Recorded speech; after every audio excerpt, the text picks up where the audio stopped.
ওরা আজে বাজে জিনিস যা সারাদিন দেখে ওদেরকে জিজ্ঞাসা করেন। আপনি আমার কাছে সায়েন্স নিয়ে আসেন, সায়েন্স, আমি সায়েন্স দিয়ে আপনাকে বুঝাই দেব, আপনার বিজ্ঞান দিয়ে বুঝিয়ে দিব। ওদের যৌবন ডেলি মাটিতে মিশতেছে। এই জন্য আমার সমাজে পরকীয়া বাড়তেছে। কেননা পুরুষ করবে কি, ইন্টারনেট দেখতে দেখতে দেখতে দেখতে দেখতে ও তো বুড়ি হয়ে গেছে। এখন পুরুষ যাবে তো যাবে কোথায়? মেয়ে পরকীয়া করবে না তো করবে কি? ও তো ইন্টারনেট দেখতে দেখতে দেখতে নিজের যৌবন মাটিতে মিশায়া দিছে। এখন ওই নারী পরকীয়া করবে না তো করবে কি? পরকীয়ার তুফান তো আমার সমাজে এই জন্য, শুধু ইন্টারনেটের কারণে। আপনি ওদেরকে জিজ্ঞাসা করেন, আমি ওদের পায়ে হাত রাখি, ওদেরকে জিজ্ঞাসা করেন ওরা যা সারাদিন দেখে, যদি আল্লাহ সাত্তারি না করতেন তাইলে কোনো মা বাবা সন্তানকে ঘরে ঢুকতে দিতেন না। ওদেরকে জিজ্ঞেস করেন, ওদের জীবন তো ইন্টারনেটে শেষ। যদিও এটা আমার আলোচ্য বিষয় ছিল না, কথায় কথা চলে আসছে। আমার জাতির শিক্ষিত লোকগুলা তো বাধা দেয় না। আমার কাছে প্রমাণ আছে, প্রমাণ নিবেন? আরো প্রমাণ দিতে পারবো আমি। আমার দুনিয়া ঘুরা, আমি বলতেছি দুনিয়া ঘুরা ছাড়া না। মনে করেন না আমি খিলগার থেকে এখানে আইসা বলতেছি, আমি দুনিয়া ঘুরছি, আল্লাহ আমাকে দুনিয়া দেখাইছে। আপনাদের উন্নত দুনিয়া শুধু আমি নিউজিল্যান্ড দেখি নাই, বাকি সব দেখা শেষ। একবার না একাধিকবার। আর আমার জন্য যাইতে কোনো আলহামদুলিল্লাহ বাধাও নাই। আমি যে কোনো মুহূর্তে যেতে পারি। আল্লাহ আমাকে ওই ব্যবস্থা করে দিয়েছেন, বিদায় আমি চোখে দেখা বলতেছি। আমি দিলাম না, লাউড স্পিকার বাইরে খোলা আছে, এই জন্য। ওলামা জানে কি জানে না আমি তাও জানি না। মুড়িও বিক্রি হয় না এতটুকু উন্নত দুনিয়ায় সেক্স ডল যতটুকু বিক্রি হয়। কেন? ওই দুনিয়ায় যৌবন খালি হয়ে যেতেছে। এই জন্যই তো আমি বলি, মুসলিম যুবকরা যদি যৌবনকে সুরক্ষিত করত, তাইলে কয়েকদিন পরে আমরা গার্মেন্টসের কাপড়ের জায়গায় যৌবন এক্সপোর্ট করতাম। যৌবন হোয়াইটরা আসতো আর বলতো সব আমার,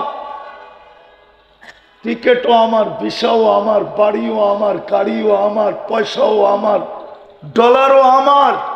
আমার যৌবন দরকার, চল তুই আমার সাথে, তুই শুধু এনজয় করবি, চল। আমার যৌবন দরকার। আমার দেশে যৌবন নাই। মানুষ আছে, যৌবন নাই। কিন্তু ওদের কাছে তো থিওরি হইল, হাম তো ডুবে হ্যাঁ সনম তুঝে লে ডুবেঙ্গে। আমরা তো ডুবছি, তো করে ডুবায় ছেড়ে দিন। আজকে যুবক যুবতী ডুবতেছে। আমরা বললে আমাদেরকে উল্টা ব্যাখ্যা করা হয়। আমরা বলে কি বলে দেশপ্রেমিক না, আমরা বলে ব্রন্ড মাইন্ডেড। আমাদের জ্ঞান গভীরতা নাই, আমরা কিচ্ছু বুঝি না। এরা মোল্লা, এই জন্যই আমাদেরকে কানে ধরে ঘুরাইতে সহজ হয়। ঠিক না? ঠিক না? কি বলেন? তো যেটা বুঝাইতেছিলাম, 2 নম্বর প্রমাণ ছিল যে আল্লাহ নিজের কালাম দিলেন, রসুল দিলেন, কালাম দিলেন। কিন্তু কালামকে তো ছুঁয়েও দেখি না, চুমা দিয়েও দেখি না, বুকে লাগায়ও দেখি না, বুকে লাগায়ও দেখি না। আরো শ্রেষ্ঠত্বের প্রমাণ দেওয়া যায়। ওলামাদের কাছে আমার প্রশ্ন, কোন উম্মতকে আল্লাহ এইভাবে মসজিদ বানাইতে দিছিলেন যেইভাবে আজকে আমরা মসজিদ বানাই? জুইলাত লিয়াল আরদু মসজিদা, কোন উম্মতের জন্য ঘোষণা ছিল কিনা? কোন উম্মত এইভাবে যেখানে খুশি সেখানে মসজিদ বানাইতে পারত কিনা? পারত না। এটাও আমাদের শ্রেষ্ঠত্বের প্রমাণ। যে আল্লাহ পুরা জমিনকে আমাদের জন্য মসজিদ বানায় দিছে। সেজদা করতে দেরি, আমি তুলা নিতে দেরি করব না, কিন্তু আমি শেষ জায়গায় চলে আসছি। প্রশ্ন আপনাদের কাছে, বিবেকের কাছে, সৃষ্টির ভিতরে আমাকে মানুষ হিসাবে শ্রেষ্ঠত্ব দিলেন, বলেন আপনার আমার ভিতরে মানবতা কতটুকু? আল্লাহ তো মানুষকে মূল্যায়ন করবেন, জানোয়ারকে তো করবেন না। আপনি বলবেন আমি তো মানুষ হিসাবেই মরব, কিন্তু কোরআন তো বলে না। কোরআন তো বলে মানুষ হিসাবে জন্ম নিলেই মানুষ হয় না। যদি হইতো তাহলে হাতের বানানোটাকে কেন আল্লাহ জানোয়ার বলতেন? মানুষকে তো হাত দিয়ে তৈরি করছেন। সমগ্র সৃষ্টিকে তো আল্লাহ তৈরি করছেন 2 অক্ষর দিয়া। মানুষকে তো তৈরি করছেন কুদরতি হাত দিয়া। সমগ্র সৃষ্টিকে তো তড়িঘড়ি কমপ্লিট করছেন 6 দিনে। আপনাকে আমাকে তো কমপ্লিট করলেন 10 মাসে। আপনাকে কেন জানোয়ার বলবে? আরো 2-4টা দেখাবো। সৃষ্টির ভিতরে সবচেয়ে সৌন্দর্য দিল আপনাকে, পুরা ভান্ডারটা যেন সৌন্দর্যে লাগায় দিল আপনার উপরে, ওটাকে জানোয়ার বলবেন কেন? 4 কসম খায়া ঘোষণা দিলেন সৃষ্টির ভিতরে সবচেয়ে সুন্দর গঠন তোর। 3 ওয়াসাইতুন ওয়া তুরে সিনিন ওয়া হাদাল বালাদিল আমিন। 4 কসম খাওয়ার পরে বললেন সবচেয়ে সুন্দর গঠন তোর। ওই গঠনের জিনিসটাকে কেন আল্লাহ জানোয়ার বলবেন? জানোয়ার। আরেকটা বলবো, সাজাইতে সাজাইতে, যার শব্দটা যদিও আল্লাহর জন্য শোভনীয় না, কিন্তু আমি বুঝানোর জন্য বলতেছি, সাজাইতে সাজাইতে সাজাইতে সাজাইতে ঘোষণা দিলেন ইন্নী লাকা মুহিব্বা, আই লাভ ইউ। যে মানুষের প্রেমে পড়া গেলেন, ভালোবাসায় পড়া গেলেন, ওই মানুষটাকে জানোয়ার বলবেন কেন? বোঝা গেল মানুষ মানুষ হইলেই মানুষ হয় না। বিদায় আপনি আর আমি যে সৃষ্টির সেরা হইলাম, মানুষ রূপে মানবতা কতটুকু? আপনি বলবেন মানবতা শিখবো কোথায়? তাইলে আপনারা কেন বলেন মানবতার দূত কে? হুজুররা বলো কে? আরে বলেন না, ছাত্ররা বলো না। মানবতার দূত তো হলো মুহাম্মাদুর রাসূলুল্লাহ। আপনার ভিতরে মানবতা কতটুকু? মানবতা যদি হইতো তাহলে আমার সমাজের এই চিত্র হয় কি করে, যেটা স্টেজে বলাও যায় না, চিত্র তুলে ধরাও যায় না। হইতে পারে তুলে ধরতে গেলে আমার গাড়ি এখান থেকে বাহিরও হবে না, হইতে পারে আমি উত্তরা ক্রসও করতে পারবো না। আমার সমাজের চিত্র এরকম কেন হবে যদি মানবতা থাকে? মানবতা থাকলে তো এরকম ছিল চিত্র। যুদ্ধের ময়দানে জীবনটা বাহির হইতেছে পিপাসায়, আপন ভাই পানি নিয়ে ছুটা গেছে, পাশের থেকে একজন ডাক দিছে পানি, বলছে ভাই ও পিপাসিত বেশি, ওর কাছে জানা। ওইখানে যাওয়ার পরে আরেক জায়গার থেকে আওয়াজ আসছে পানি, তো দ্বিতীয় বলছে ও আমার চেয়ে বেশি পিপাসিত, ওইখানে যান না। তো ওইখানে যায় দেখে দুনিয়ায় নাই।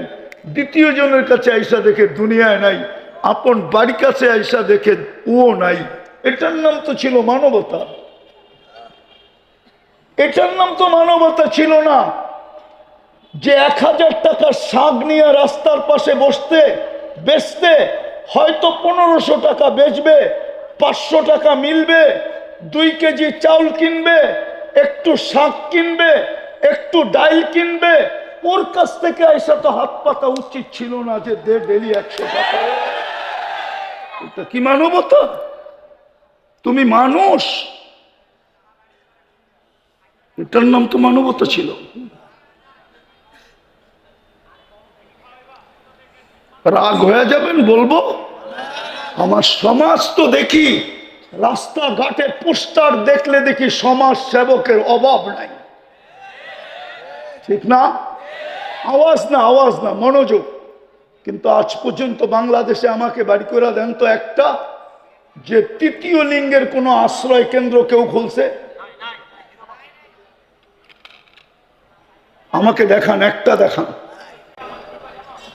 এটা কি সমাজ সেবার অন্তর্ভুক্ত ছিল না?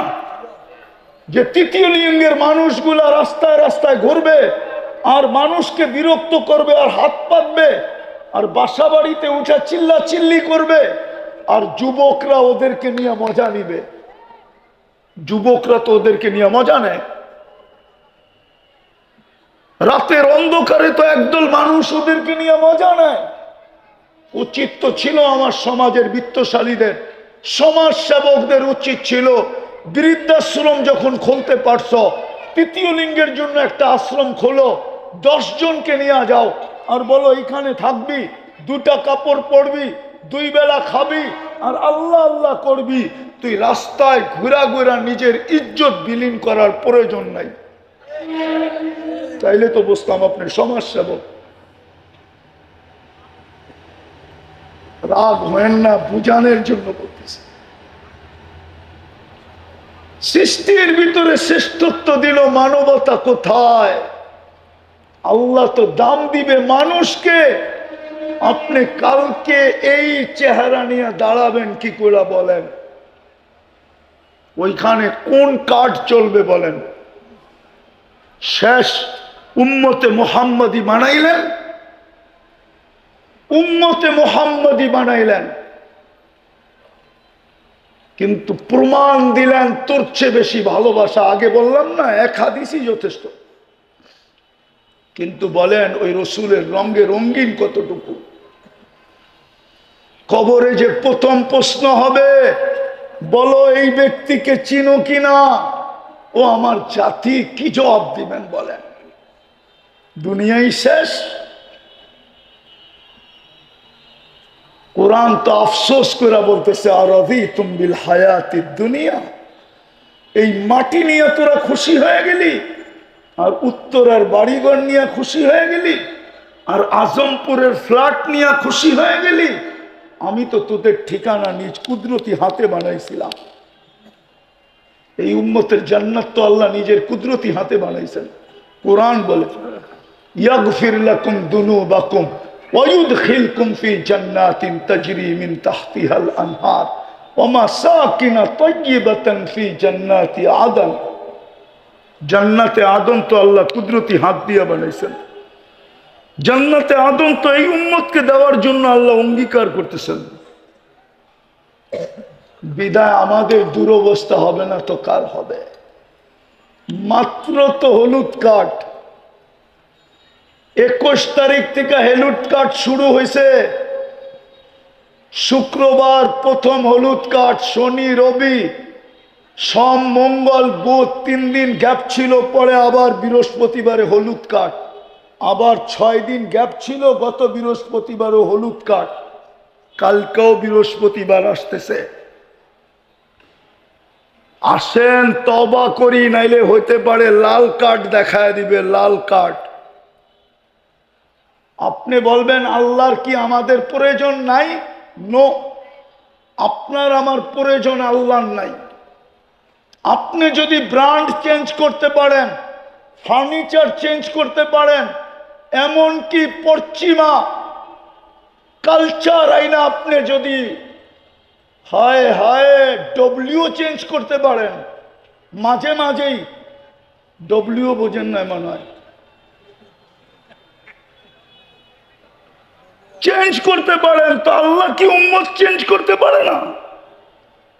ওলামা তো বলবে 600 কোটি কাফের, আমিও বলি কাফের, কিন্তু আমি বলি এটা রিজার্ভে রাখা আছে।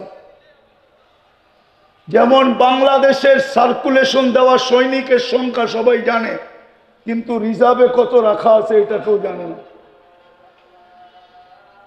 কেননা রানিং সৈনিকের থেকে রিজার্ভের সৈনিক বেশি থাকে। এটা সব দেশের নিয়ম। আল্লাহ 600 কোটি রিজার্ভে রাখছে, আর বইলা দিছে ইয়াস্তাবদিল কওমান গায়রাকুম, তোমাদেরকে লাল কার্ড দেখায়া চেঞ্জ করে দিব, আর ওদেরকে আইনা তোমাদের জায়গায় বসায় দিব। ফালা ইয়াকুনু আমসালাকুম, তোমাদের মতো নিমক হারাম হবে না, তোমাদের মতো অকৃতজ্ঞ হবে না, তোমাদের মতো কপাল পোড়া হবে না, তোমাদের মতো হতবাগা হবে না, তোমাদের মতো নিকৃষ্ট হবে না। বিদায় আপনি মুহাম্মদুর রাসূলুল্লাহর রঙে কতটুকু রঙিন। এই জন্যই তো দুরবস্থা। চলেন আল্লাহর কাছে তওবা করি। এই উম্মতকে আল্লাহ সুযোগ দিছেন, অপেক্ষা করবেন হাত্তা ইউগারগির, কণ্ঠনালীতে রূহ আসার পূর্ব মুহূর্ত পর্যন্ত। সারা দিন অপেক্ষা করেন যে দিনের সূর্যের আলো দেখতে পাইল, সারা রাত্র অপেক্ষা করেন সে যে সূর্য ডুবা দেখতে পারল। রাজি? তওবা করতে রাজি? রাজি? কে কে রাজি? তাইলে বলেন আল্লাহ অতীত থেকে তওবা করলাম। বলেন বলেন বলেন বলেন বলেন।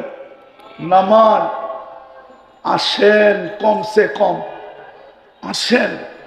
ওলামাদের ছত্র ছায়া আইসা ওলামাদের দিক নির্দেশনায়, ওলামা আপনাদেরকে কঠিন করবে না, সহজ করবে। আমি তো এই জন্য বলি, আমার জাতি যদি একটা কাজই করত তাইলেও তো মনকে বুঝাইতে পারতাম। যখনই ঘুমাইতে যায় তখনই যদি আমার জাতি আল্লাহর কাছে মাপ চায় ঘুমাইতো, যখনই ঘুমাইতে যায়। কেন হইতে পারে ঘুমাবে আর কোনোদিন উঠবে না, সুযোগ হাতের থেকে চলে যাবে, তওবা করার আর সুযোগ হবে না, মাপ চাওয়ার আর সুযোগ হবে না। বিদায় আমি তো যুবকদের পায়ে হাত দিয়া বলি, যুবক সারাদিন কি করলাম আমার বিষয় না, আমার বিষয় হলো তুমি যখন ঘুমাইতে গেলা আল্লাহর কাছে মাপ চায় ঘুমাইলা কিনা। একটা কাজই যদি করত, দ্বিতীয় আরেকটা কাজই যদি আমার জাতি করত, আজান দিতে দেরি, ছুটা মসজিদে যেতে যদি দেরি না করত। কে ডাকতেছে? কে? আরে কে ডাকতেছে? আরে কে ডাকতেছে? আল্লাহ ডাকতেছে। আমি আপনি করে বলবো না, আমার জাতিকেই বলবো। মুরব্বীরা ডাকতে দেরি, বাংলাদেশের কোনার থেকে ছুটা আসতে দেরি করে না, ঠিক না? কি রাগ হয়ে গেলেন? হ্যাঁ, অথচ ঘরের পাশের থেকে দাঁড়ায় আল্লাহ ডাকে। মসজিদ বিলকুল ঘরের পাশে, এখানে আল্লাহ ডাকে, 2 কদম দেওয়া যায় না। অথচ মুরব্বীদের ডাকে বাংলাদেশের কোনার থেকে ছুটে আসে।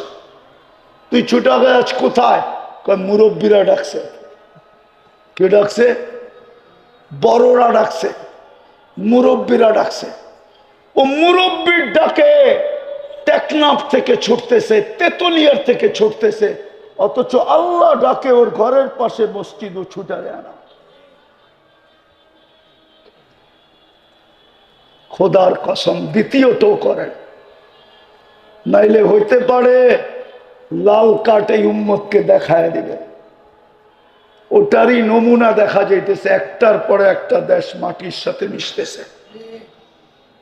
আফগানিস্তানের পরে ইরাক, ইরাকের পরে লিবিয়া, লিবিয়ার পরে সিরিয়া, সিরিয়ার পরে এখন ফিলিস্তিন। জানি না এটার পরে কার সিরিয়াল আসে।